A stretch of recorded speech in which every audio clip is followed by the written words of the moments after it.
27 June বৃহস্পতিবার শিলচরের এসএমদেব স্টেডিয়ামের তুলসীদাস বণিক স্মৃতি কনফারেন্স হলে আগামী 30 জুন থেকে এবছরের প্রথম ফুটবল খেলা পরেশচন্দ্র দাশগুপ্ত মেমোরিয়াল প্রাইজ মানি প্রথম বিভাগে খেলা শুরু হচ্ছে।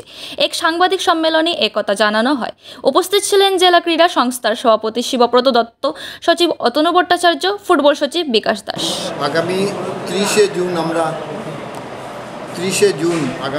জুন আমরা জেলা ক্রীড়া সংস্থা আয়োজিত Pareshchandra Dasgupta memorial prize money first division football league cum knockout competition 2024-25 শুরু করতে যাচ্ছি।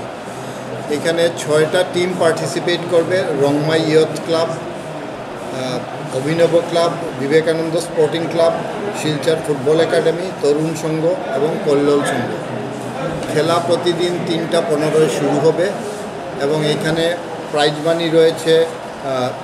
চ্যাম্পিয়ন দল পাবে 20,000 টাকা, রানার্স আপ দল পাবে 10,000 টাকা, তাছাড়া সঙ্গে ট্রফি থাকবে। তাছাড়া best player of the tournament, best goalkeeper of the tournament, best defender of the tournament, best linkman of the tournament, best forward of the tournament এবং টপ স্কোরার, এরা প্রত্যেকে 1,000 টাকা করে পুরস্কার পাবে। তাছাড়া প্রতি ম্যাচের জন্য একটা ট্রফি থাকবে ম্যান অফ দ্য ম্যাচের। আমরা অতীতের যারা দিকপাল খেলোয়াড় আছে তারা এই স্পোর্টিং করে সিলেক্ট করবে ম্যান অফ দ্য ম্যাচ এবং বাকি বেস্ট প্লেয়ারগুলোকে।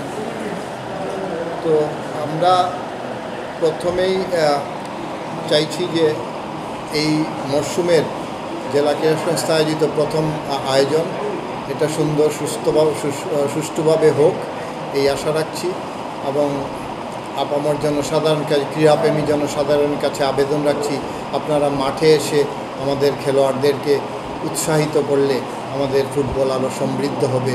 এখানের ফুটবল সমৃদ্ধ এবং ফুটবলের উন্নতি আমাদের একমাত্র কাম্য। এবং এই টুর্নামেন্টটা স্পন্সর করছে যারা, পরেশচন্দ্র দাশগুপ্তের নাতি এখানে উপস্থিত রয়েছেন, সুজিত দাশগুপ্ত। উনি এই স্পন্সর করে যাচ্ছেন বিগত অনেক বছর থেকে ওদের পরিবার। কাজে আমি জেলা ক্রীড়া সংস্থার পক্ষ থেকে ওদের পরিবারকে আন্তরিক ধন্যবাদ ও কৃতজ্ঞতা জানাচ্ছি।